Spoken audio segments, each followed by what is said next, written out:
ये कविता मेरी घमंड पर है। जब आदमी घमंडी हो जाता है तो क्या होता है? घमंड, अभिमान व्यक्ति को कहीं का नहीं छोड़ता। तो कहानी का और कविता का शीर्षक है तिनके की कहानी। बात ज़्यादा थी न पुरानी, तिनके को सुनानी थी अपनी कहानी। ये पूरी कविता आप अंत तक सुनिए, कैसे घमंड क्या हमारा बिगाड़ सकता है। बात ज़्यादा थी न पुरानी, तिनके को सुनानी थी अपनी कहानी। तिनका मीन्स लकड़ी का टुकड़ा जो हर जगह काम में आता है। तिनका तिनका साथ चलता गया, एक छत दूसरी छत को बनाता गया, मतलब छत बाय छत दूसरी छत को बनाता गया। सबको ठंडी धूप से बचाता गया। जब तिनका जुड़ता है तो छत बन जाती है, तो छत कैसे बन जाती है आगे। सबको ठंडी धूप से बचाता गया, आसपास की हवा पानी को ससोपता गया, ना जाने कितनी मुश्किलों को रोकता गया। बात ज़्यादा थी न पुरानी, तिनके को सुनानी थी अपनी कहानी। आगे बढ़ा तिनका।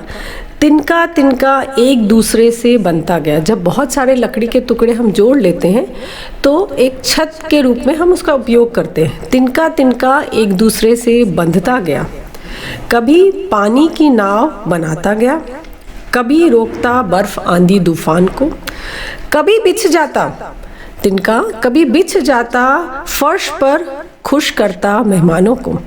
बात ज़्यादा थी न पुरानी, तिनके को सुनानी थी अपनी कहानी। ये तिनका कहाँ कहाँ उपयोग हुआ अभी तक मैंने ये बताया, आगे सुनिए। एक दिन तिनका अपना आपा खो बैठा। तिनके को लगा कि अब मैं बहुत बड़ा हो गया हूँ, घमंड हो गया उसको। साथ साथ चलना बहुत हो गया, घमंड का मुकुट पहन अपना राजा हो गया। तिनके को लगा मैं बहुत बड़ा हूँ, इसलिए वो अपना राजा खुद हो गया। उसने बोला, तिनके ने गुस्से से बोला, कभी छत, कभी नाव, कभी चारपाई बनना बहुत हो गया। अब तिनके को लगा कि मैं कभी चारपाई कभी छत बनता हूँ और मेरा कोई महत्व नहीं है। तो उसने आगे का सोचा। बात ज़्यादा थी न पुरानी, तिनके को सुनानी थी अपनी कहानी। तिनका आगे बढ़ा, सबका हाथ छोड़ हवा में बहने लगा। तिनके को लगा मैं बहुत बड़ा हूँ, अकेले जा सकता हूँ। अपने आप को पंछी आसमान से ऊंचा समझने लगा। तभी हवा का झोंका आया, तिनके ने अपने आप को गटर में पड़ा पाया। तो सब अक्ल ठिकाने आ गई, दूर हो गई मोह माया। बात ज़्यादा थी न पुरानी, तिनके को सुनानी थी अपनी कहानी।